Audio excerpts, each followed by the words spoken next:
प्रसंग चल रहा है।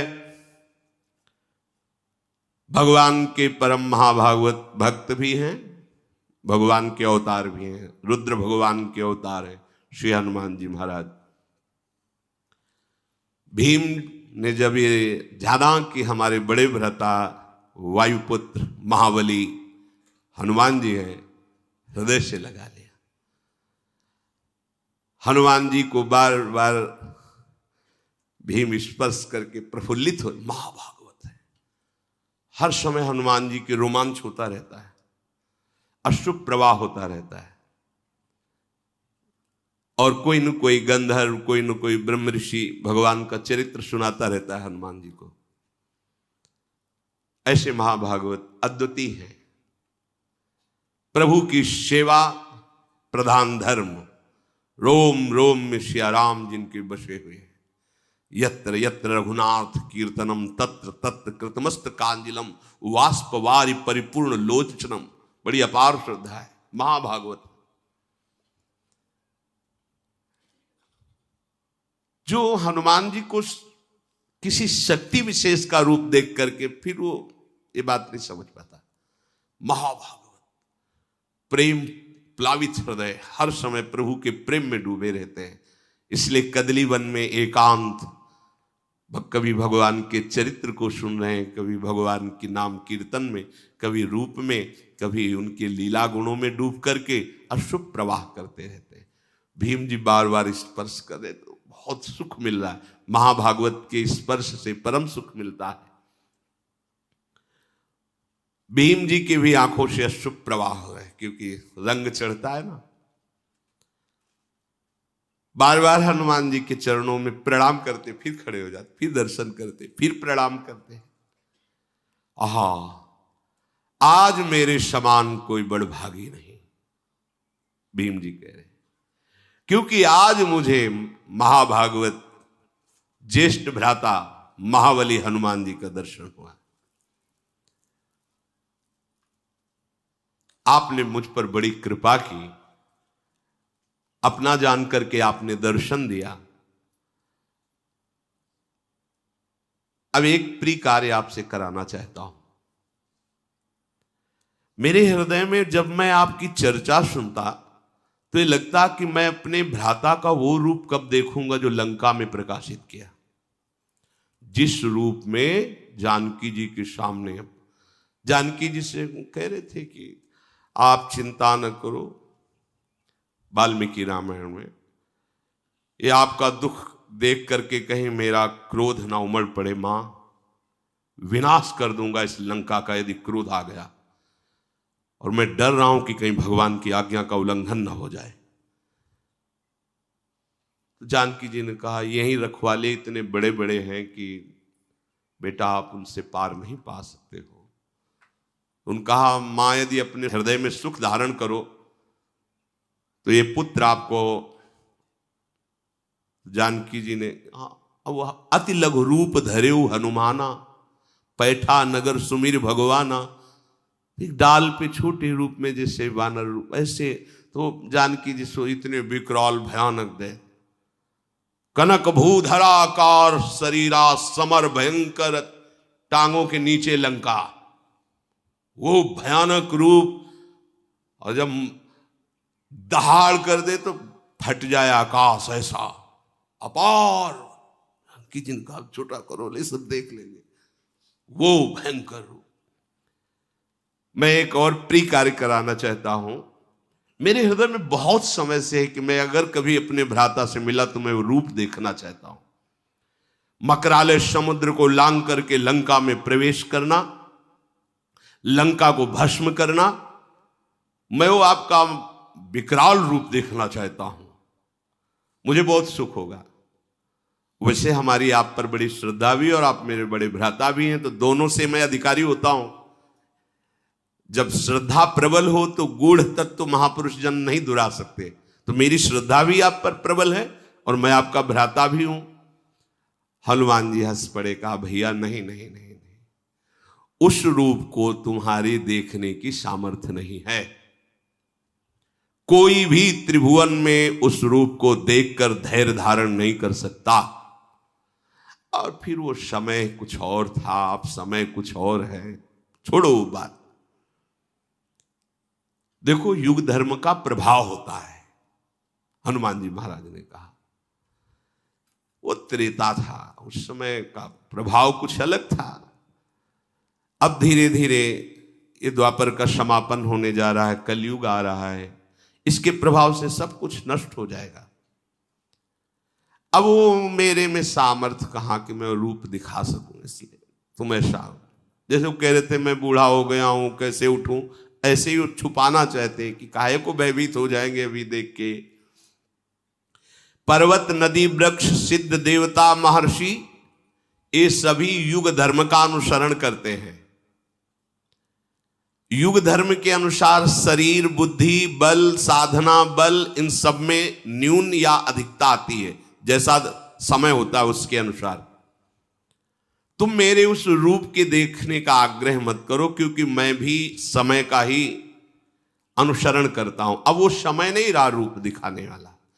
भीमसेन ने कहा प्रभु आप ऐसा समय को क्यों इतना बलवान बता रहे हैं, आप तो सर्व सामर्थ्यशाली हैं।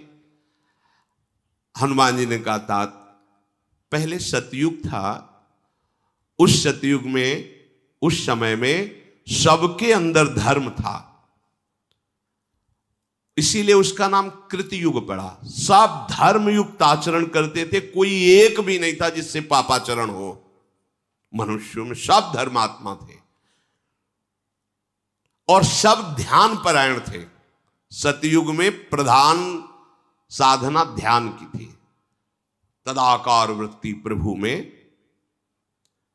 कृतम एव सर्व शुभम यस्मिन युगे कृतयुगे, जिसमें केवल शुभ ही शुभ धर्म में कर्म हो उसका नाम कृतयुग मतलब सतयुग। कहीं भी किसी व्यक्ति में धर्म का ह्रास नहीं देखा जाता था।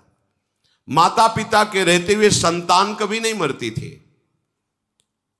लेकिन समय का परिवर्तन सबका परिवर्तन कर देता है। धर्म का ह्रास होने लगता है, माता पिता के सामने बालक मरने लगते हैं। कृतयुग में कोई द्वेष नहीं करता था, भेदभाव नहीं था, किसी भी अन्न का दूध का क्रय विक्रय नहीं होता था, बेचना खरीदना ये सब।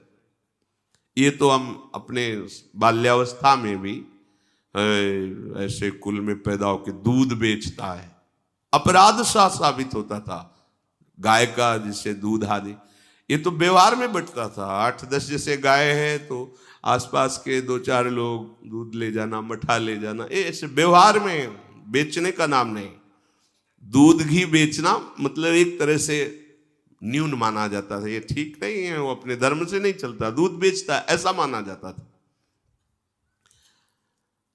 इस युग में जो कृतयुग है इसमें कभी किसी को रोग नहीं होता था, इंद्रियों का बल क्षीण नहीं होता था, क्योंकि कोई अधर्म नहीं करता था, कोई दोषों को स्वीकार ही नहीं करता था, किसी में दोष दिखाई नहीं देते थे, कभी किसी को दुख से रोते हुए नहीं देखा गया।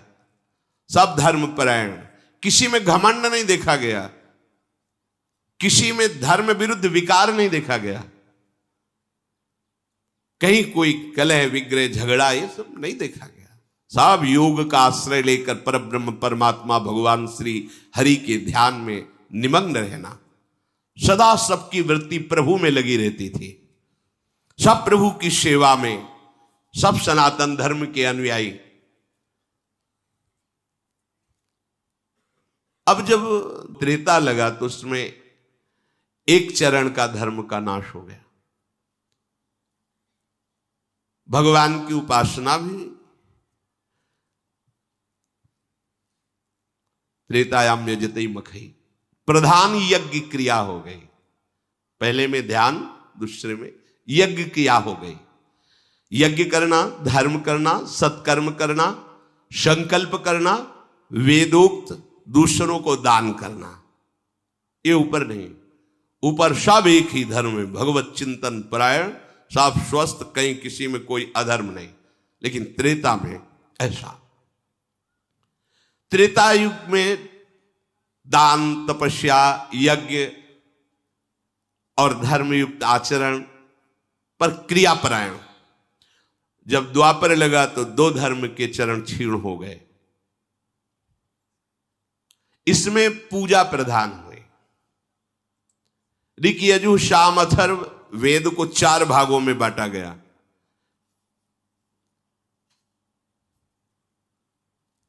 बुद्धि का, सात्विक बुद्धि का धीरे धीरे क्षय होने लगा, जो दिव्य निर्णय कमजोर होने लगा। सत्य से भ्रष्ट होने के कारण द्वापर में ही अनेक रोगों का प्रादुर्भाव हो गया। मन में विशुद्ध कामनाएं पैदा, जहां भागवतिक होती थी, ये आराधना, वहां भोग कामनाएं पैदा होने लगी। बहुत से दैवी और प्राकृतिक उपद्रव शुरू हो गए, रोग आदि शुरू, ये कृतयुग में नहीं थे।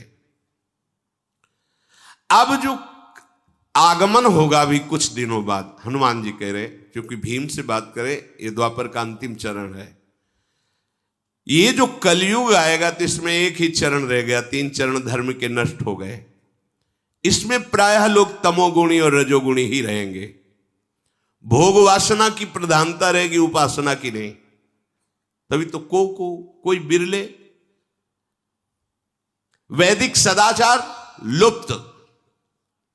व्याधि, आलस्य, प्रमाद, क्रोध, हिंसा, दोष, शारीरिक रोग, मानसिक रोग, भूख, प्यास, भय, उपद्रव, ये प्रधान गुण हैं कलियुग के। ये प्रधान गुण हैं। इसमें कलियुग में धर्म का धीरे धीरे पूर्णतया ह्रास हो जाता है। अब किसी को डर लगता है क्या कि मैं किसी महात्मा के विषय में क्या बोल रहा हूं? कुछ नहीं, कोई भय नहीं। पैसा मिले, कुछ भी दिखाना पड़े, कुछ भी बोलना पड़े, किसी को भी कोई भय नहीं। नहीं, तुम्हारे सुकृत जब होगा तो देखा जाएगा, अभी तो मौज में है, अभी तो आ रहा है। बस हमें अपनी भूख मिटानी, अपनी वासना की पूर्ति करनी। उपासना का कोई लक्ष्य नहीं कि जब तक हमें सत्य वस्तु का बोध न हो जाए तब तक किसी पर निर्णय नहीं किया जा सकता। सामने होने पर भी बहुत काल तक हम उसका निरीक्षण परीक्षण करेंगे। यदि अधिकार मिला है, फिर उसके बाद सत्य पर पहुंचकर फिर उसके विषय में बोला। युग परिवर्तन होने पर कलियुग से ऐसे सब प्रभावित हो जाते हैं कि केवल सुख सुविधा भोग सामग्री मिले, बस। वो कैसे मिले इससे कोई मतलब नहीं। क्या कर रहे हो, क्या धर्म है, क्या धर्म, इससे कोई मतलब नहीं। लोक क्षीण होने लगता है, प्रकृति उल्टा उसे दंड देने लगती है। आम की फसल जब आती थी तो अपने लोग बच्चे थे, झोला लेकर भाग जाते और 1-1 किलोमीटर तक आम के अलग अलग बगीचे होते थे, गांव के पूरे ऐसे बगीचे। 3 बजे उठ करके सुबह भाग के चले जाओ, 10-20 किलो आम फिर ही ले आओ। जैसे 4-5 बच्चे गए, अब रखवाले में बूढ़े दादा है, उनसे राम राम की, और आम बिनने आए होगे? नहीं, हम तो अपने बगीचे जा रहे हैं। 4-5, 2 उनको बातों में लगाए, 2 बिन लिए, फिर 2-4 भाग में कर लिए और भाग गए। मतलब स्वाभाविक। कहां वो बड़े बड़े वृक्ष, 1-1 गाड़ी आम गिरे, ऐसे वृक्ष, बड़े बड़े वृक्ष कहां रह गए? जितने रसाल हैं, जितने रस वाले जो वृक्ष हैं, जो पूज्य वृक्ष हैं, वो अंतर्ध्यान हो, प्रकृति परिवर्तित होती चली जा रही। जब वर्षा होनी चाहिए तो बूंद नहीं, धूल उड़ रही है, और जब फसल पक के तैयार हो तब वर्षा हो रही है, सब नष्ट हो रही है प्रकृति। क्यों? क्योंकि धर्म का ह्रास। युग का प्रभाव मनुष्य को कमजोर कर देता है। ये आगे जो कलयुग आने वाला है, इसमें कोई चिरजीवी नहीं होगा। भारी तपस्या भारा। कितने साल को बोले? 20 साल। क्या बोले? High blood pressure, low blood pressure, 500 sugar, और कितना चाहिएगा बेचारा है? अब तो यार दिखाई दे रहा है, केवल पैंट शर्ट दिखाई दे रहा है, उनमें जांग कितनी है तो समझे में नहीं आ रहा है। गांव में जैसे और खेत की रक्षा के लिए नहीं धोख खड़े किए जाते थे, ऐसे नजर आ रहे। हाँ, मतलब वो चलते हैं तो बस वो कपड़ा ही हिलता नजर आता है टांगों का। वहां कोई कि भाई यौवन शक्ति से संपन्न तेजो में, ऐसा तो नजर नहीं आता है। क्यों? क्योंकि पिज्जा बर्गर खा करके और नाना प्रकार की कुविचार धाराओं वाले दृश्य देख करके वो अपने आप को खो रहे हैं। उनके अंदर संयम, जितेंद्रियता, पवित्रता। उसका परिणाम यह है कि नए नए बच्चे आकर प्रश्न करते हैं, मैं आत्महत्या करना चाहता हूं, इतना कमजोर हो चुका हूं, इतना ग्लानि से युक्त हो चुका हूं। शास्त्र के द्वारा जब आप संयम से चलेंगे तो आपको दिखाई देगा कि आपका ये शरीर भी स्वस्थ है, आपकी मानसिकता भी स्वस्थ है, आपके विचार आपको प्रसन्न रखेंगे। जब अधर्म होगा तो सबसे बड़ा दंड जानते हो क्या मिलता है? विचार न्यून कर करके उससे नकारात्मक सोच में डाल दिया जाता है। यह पाप का फल है। विकार को जो हमारे हृदय में नाना, उनकी बढ़ोतरी, और विचार जो विकारों को दबाता है वो असमर्थ और निगेटिव चिंतन, निगेटिव। अगर पॉजिटिव चिंतन का भाव अंदर आ जाए तो बिना संपत्ति के आप सुखी रहेंगे। अगर निगेटिव चिंतन बना रहे तो दुनिया की संपत्ति है, पर नकारात्मक सोच वो तुम्हें मारे डाल रही, वो जलाए डाल रही। क्यों? क्योंकि धर्म नहीं है। आप प्रसन्न रहिए, आप देखिए, संतुष्टायन केनवा, आप एकदम खिले रहेंगे। भारी से भारी रोग में आप एकदम आनंदित रहेंगे। न शरीर में न बाहर कोई अव्यवस्था नहीं, और वो जल रहे हैं। क्यों? क्योंकि अधर्म आचरण हो रहा है तो नकारात्मक सोच करके तुम्हें जला रही है। शत्रुदमन, अब तो हमारे पहले वाले रूप देखने की बात छोड़ दीजिए। भीमसेन ने कहा, अब बहकाइए मत प्रभु, मैं बिना आपका वो रूप देखे संतुष्ट नहीं होऊंगा। आप कृपा करें और मेरे सामने वो रूप प्रकाशित करें। जब भीमसेन ऐसा कहने लगे तो भगवान मुस्कुराए और बहुत जोर से आवाज की, जय श्री राम। दृष्टि अंत ही नहीं नजर आ रहा है कि हनुमान जी का मुखारविंद कहां है। वो भयंकर रूप धारण किया। उनकी लंबाई, चौड़ाई, ऊंचाई, तीनों चीजें नहीं देख पा रहे हैं भीम। कितना चौड़ा शरीर, कितना लंबा, भीम नहीं देख पा रहे हैं। कदली वन को लांघकर गंधमादन घुटनों तक आ गया। गंधमादन पर्वत, ऐसा नहीं है, गंधमादन पर घुटनों तक आ गया। हनुमान बोले बस करें या और बढ़ाएं। उनका इतना विशाल स्वरूप दे, लाल आंखें, विकराल दाढ़े, और उनकी श्वास ऐसी चल रही थी जैसे प्रचंड तूफान चल रहा हो। हनुमान जी की श्वास, भौहें तन गई क्योंकि विकराल रूप देखना चाहते थे। और पूंछ को हिलाकर जो फटकारा, ऐसा लगा कि आकाश फट जाएगा, ऐसी आवाज प्रकट हुई। हनुमान जी के सामने जैसे सहस्त्र सूर्य उदय हो गए, ऐसा तेज प्रकट है। पूरे कंचन बरन विराज सुविशा, सुवर्ण में मेरु पर्वत 4 लाख योजन का है, छाती के सामने है, और ऊपर हनुमान जी है। भीमसेन की आंखें बंद हो गई, घबराहट पैदा हो गई। हनुमान जी मुस्कुरा कर कहे कि मेरा ये स्वरूप अभी पूरा नहीं है। इतने में ही तुम्हारा हृदय घबरा गया, आंखें बंद हो गई। मैं इससे दुगना भी बड़ा हो जाऊं, मैं जितनी भावना करूंगा मेरा रूप उतना ही बड़ा होता चला जाएगा। जैसा मैं सोचता हूं वैसा ही उसी समय रूप धारण कर लेता हूं। भीमसेन जी ने देखा कि सुमेरु पर्वत को भी लांघ करके ऐसा भयंकर रूप। भीमसेन घबराहट से बैठ गए, मतलब धरती को पकड़, केवल देखने मात्र से। फिर धीरे धीरे हिम्मत की, हाथ जुड़े और खड़े होकर कहा, हे महाभागवत, मेरी अब सामर्थ्य नहीं है, आप अपने रूप का स्मरण कीजिए, मैं इस रूप को नहीं देख पा रहा हूं। घबरा गए जैसे अर्जुन जी, प्यारे लाडले कृष्ण सारथी बने बैठे हैं, हे कृष्ण, हे सखे, ऐसे बात करते हैं। तो बताते बताते फिर कहा, देखो मैं कौन हूं जो अब समस्त दिशाओं को आच्छादित करके विकराल वो। आप कौन है प्रभु? बोले, बढ़ा हुआ काल का भी महाकाल। ऐसे अर्जुन पसीना पसीना कांप गए। तुम आदिदेवा पुरुषा पुराणा, तुमस्य विश्वस्य परम निधानम, वितासि वेद्यम परमम च धाम त्वया ततम विश्वमनंत। कांप रहे अर्जुन, महाबली अर्जुन, दिव्य गांडीव धनुषधारी, दिव्यास्त्र वेत्ता, भगवान के रूप को देखकर कांप रहे हो, कह रहे संवरण कीजिए, मेरी सामर्थ्य नहीं कि मैं आपको देख पाऊं। ऐसे भीम जी हनुमान जी से, प्रभु मेरी अब नेत्रों में सामर्थ्य नहीं रहेगी कि मैं आपके स्वरूप को देख सकूं, अप्रमेय ये पर्वताकार शरीर। तो जब समुद्र लांगे थे तो हनुमान जी को एक बाल्यावस्था में विनोद में सांप मिल गया था। इनका स्वभाव ही था, इधर मारा वो वृक्ष टूटा, इधर तो ऋषि का आश्रम सब विध्वंस हो गया था खेल खेल में, कोई गुस्सा नहीं।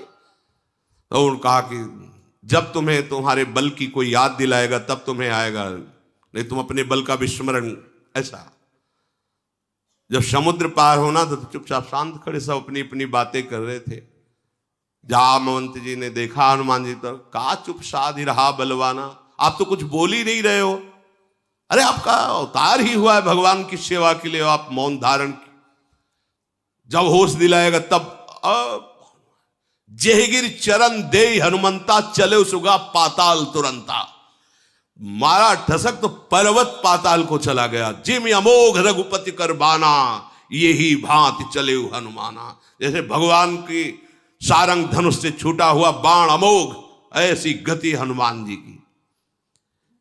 हम ऐसे स्वामी के सेवक हैं, ये लाड़िले तो हैं ही, पर ये इसीलिए सम्यक शास्त्रों का ज्ञान होना चाहिए।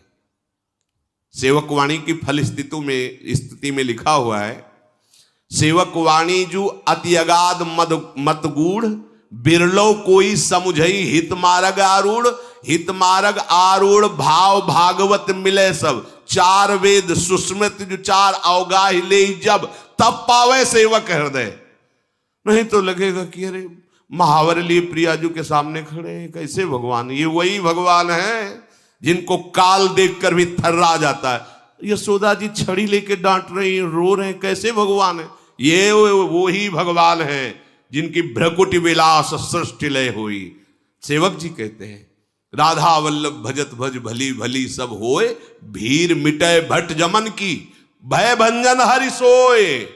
ये भय भंजन हरि सोए, भरम भूले हो भटकत कत। ये लाडले फूलों से खेल रहे हैं, लेकिन है कौन?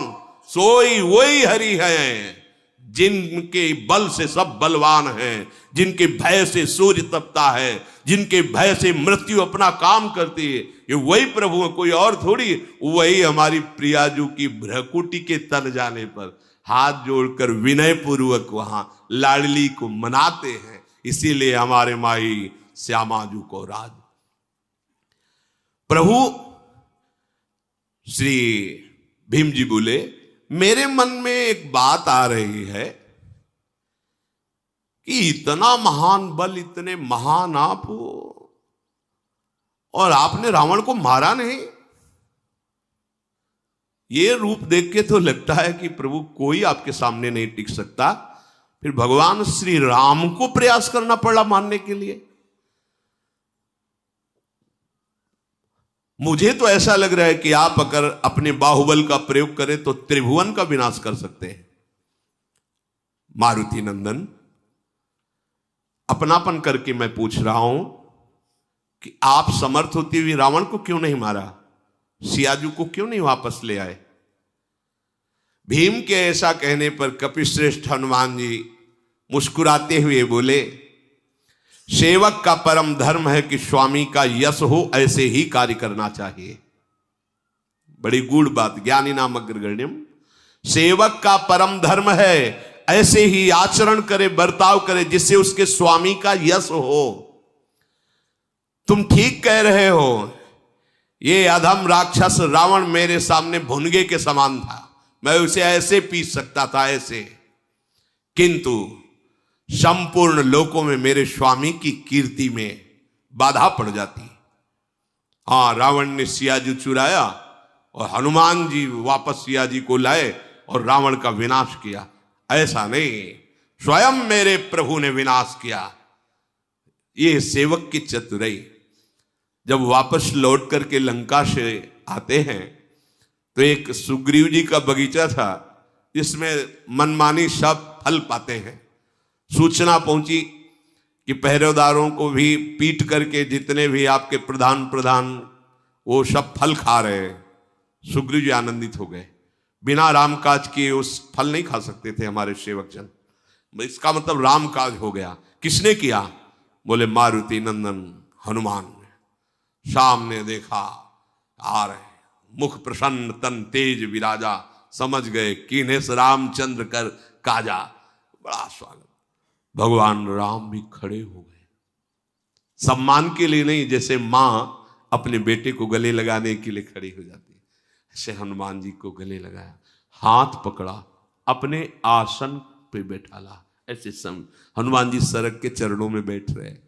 समीप रावण के द्वारा सुरक्षित लंका में प्रवेश करके वहां विध्वंस मचा देना, वाह! हनुमान हृदय को शीतल कर बोले, नहीं प्रभु, नहीं नहीं, ये तो आप विनोद कर रहे, ऐसा नहीं। शाखा मृग की यह मनुसाई, शाखा ते शाखा पर जाई, लाग सिंधु हाटक पुरजारा, निश्चर गण बद विपिन उजारा, सो सौ तो प्रताप रघुराई, नाथन कछु मोरी प्रभुताई। प्रभु हमारी तो ताकत इतनी, एक डाल से दूसरी। मुझ बंदर की ताकत क्या कि समुद्र लांग कर जाना और रावण जैसे राजा के सुरक्षित राज्य में प्रवेश कर आग लगा देना, विध्वंस मचा देना। वहां मैंने देखा ये सब राम प्रताप कर रहा है। वहां मैंने आपकी कृपा को देखा, प्रभु आपका प्रताप ये सब कर रहा था। ऐसा नहीं बोला वचन विगत अभिमाना, ये महामहिमा होती। हाँ हाँ प्रभु हम गए, ऐसा नहीं। सेवक वही जो स्वामी की यश कीर्ति को फहराए, कहीं भी मान हृदय में स्पर्श न करे। श्री रामचंद्र मेरे आराध्य देव, मेरे प्राण प्रीतम प्रभु हैं। सेना सहित जब रावण का वध किया, सीता जी को वापस लाए तो उनकी कीर्ति हुई, मेरे स्वामी की कीर्ति हो, यही हमारा परम धर्म है। नहीं तो रावण मेरे लिए भुनगे के समान था। उस रूप में कह रहे हनुमान जी। बालक ही थे ना, वो मां से कहा मां मुझे भूख लगी है, कुछ खाने को दो। तो बोले जो लाल फल, सुबह का टाइम था, वही पाना, मतलब मीठा लगेगा, अच्छा रहेगा। तो आकाश की तरफ देखा तो लाल लाल अरुणोदय हो रहा था, भगवान सूर्य लील गए। अरे सब देवता प्रकट हो गए महाराज,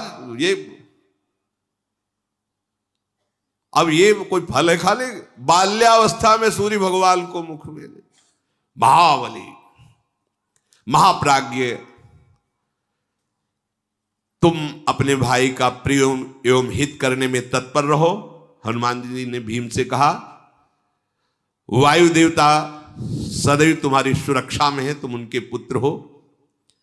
मैंने इसलिए यहां रोका है कि आगे सौगंधिक वन ये दिव्य देवताओं द्वारा, बड़े बड़े ऋषि मुनियों द्वारा सेवित है। कहीं ऐसा ना हो जाए कि तुम्हारे द्वारा अपराध बन जाए, कोई ऋषि शाप दे दे। और तुम जिस फूल के लिए आए हो, वो फूल का ये रास्ता है, यहां से सरोवर मिलेगा, शास्त्रों फूल है, बलवान हो तुम ले सकते हो जाकर, पर इस मार्ग से मत जाओ क्योंकि यहां तुम्हें सांप मिल सकता है। जब किसी देव वन में प्रवेश करे तो वहां मंत्र जाप करते हुए और नमस्कार मुद्रा में प्रवेश करे। तुम यहां ना मंत्र जाप कर रहे थे, ना नमस्कार मुद्रा थी, बल ऐसा नहीं। आगे जो देव मार्ग में ऐसे नहीं चल, जैसे गुरुजनों के पास जैसे जाया जाता है, उनकी डेहड़ी से हाथ जुड़ गए, ग्रीवा झुकी, बिल्कुल दैन्य एक तिनके के समान दासत्व भाव लेकर जाया जाता है। ऐसा थोड़े कि वहां और थोड़ा हिड़ा के छाती ऐसे के, हाँ हमें क्या कमी, ऐसा नहीं।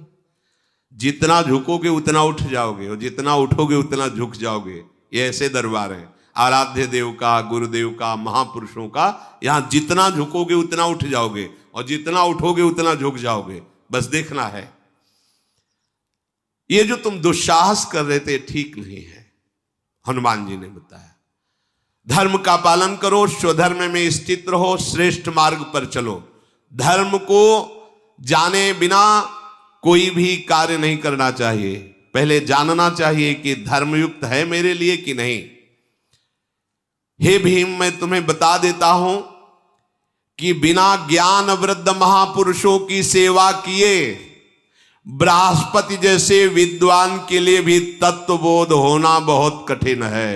हनुमान जी महाराज कह रहे हैं, ना ही धर्मज्ञ विज्ञाय वृद्धानुपसेव्य च धर्मार्थी वेदितुम शक्यो बृहस्पति समैरपि।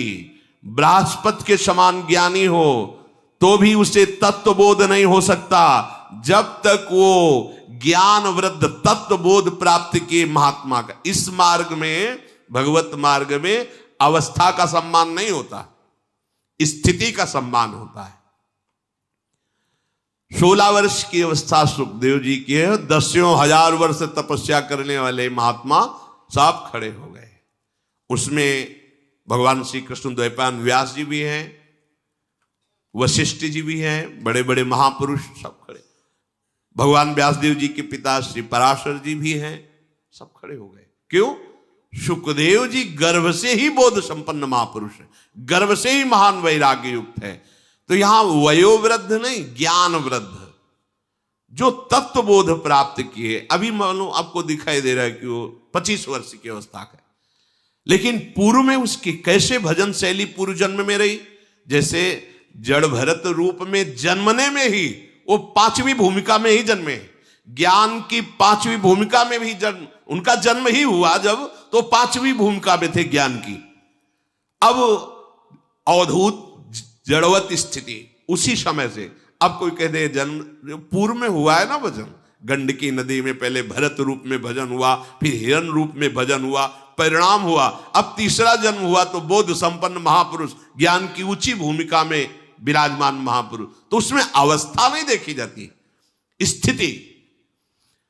यहां हनुमान जी महाराज कह रहे हैं कि ज्ञानवृद्ध महापुरुषों की सेवा किए बिना बृहस्पति जैसे विद्वान के लिए भी तत्वबोध होना संभव नहीं है। अर्थात जो बोध प्राप्त किए हुए महात्मा जन हैं, उन सेवा का तात्पर्य होता है उनकी आज्ञा में। आज्ञा शमन सुसाहिब सेवा, उनकी आज्ञा के अनुसार चलने स्वयं तत्वबोध हो जाएगा, ये कराना नहीं पड़ता। ध्यान मूलम गुरु मूर्ति, पूजा मूलम गुरु पदम, मंत्र मूलम गुरु वाक्य, मोक्ष मूलम गुरु कृपा। उनकी कृपा से तत्वबोध स्वाभाविक हो जाता है, भगवत प्रेम स्वाभाविक बढ़ने लगता है, बस उनकी आज्ञा पे चलना है। तदनंतर श्री हनुमान जी महाराज ने भीम की प्रार्थना से अपने स्वरूप का संवरण किया और भीमसेन तत्काल जो घबराहट हुई थी, भय हुई थी, उससे मुक्त हुए। बड़ा आनंदमय अनुभव हुआ। महाबलशाली भीमसेन को हनुमान जी के दर्शन से और संभाषण से ऐसा अनुभव हुआ कि आज मैं परम पवित्र हो गया हूं, अब मेरे समान कोई भाग्यशाली या महाबलवान नहीं है।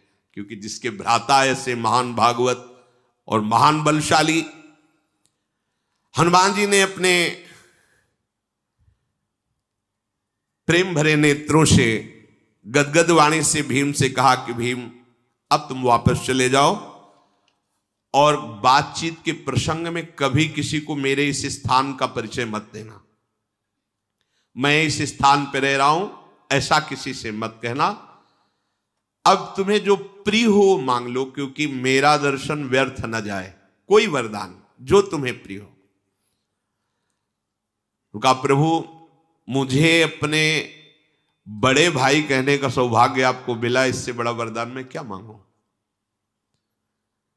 और मैं जानता हूं कि आपके बल से जो मुझे प्राप्त करना है वो सब मैं प्राप्त कर लूंगा, अर्थात धृतराष्ट्र के पुत्रों का वध और सिंहासन पर, ये तो आपकी कृपा से मैं प्राप्त कर लूंगा। पर आपकी जो इच्छा हो, मेरी इच्छा कोई नहीं। मेरी तो यही सौभाग्य है कि आप हमारे बड़े भ्राता हैं, कहने का सौभाग्य मिला। हनुमान जी ने भीमसेन पर बहुत प्रसन्न होकर कहा ऐसा ही हृदय होना चाहिए। कहने पर भी, मांग ढूंढने पर भी नहीं आनी चाहिए कि मैं क्या मांगू। हमें तो कुछ मांगना भी नहीं आता, आपको जो मन हो, जैसा मन हो आप हमें, ये बात। आज पांडव सनाथ हो गए भीम तुम्हारे जैसे को प्राप्त करके। हनुमान जी महाराज ने कहा, महाबली आगे महान युद्ध होने वाला है। मैं अपनी तरफ से कह रहा हूं, समय में अर्जुन की ध्वजा में बैठूंगा, कपिध्वज, और मैं ऐसी गर्जना करूंगा कि सामने वाले वीर का हृदय भय युक्त हो जाए, बल रहित हो जाए। वो मारा तो मेरी ही गर्जना से जाएगा, निमित्त मात्र अर्जुन बनेंगे। मैं जब ध्वजा पर विराजमान होऊंगा तो ऐसी वक्र दृष्टि से देखूंगा कि सामने जो शत्रु पक्ष के वीर हैं उनकी आयु का नाश हो जाएगा। कपिप्रवर हनुमान जी ऐसा कह के तत्काल अंतर्धान हो गए और भीम उनके बताए हुए मार्ग से आगे बढ़े।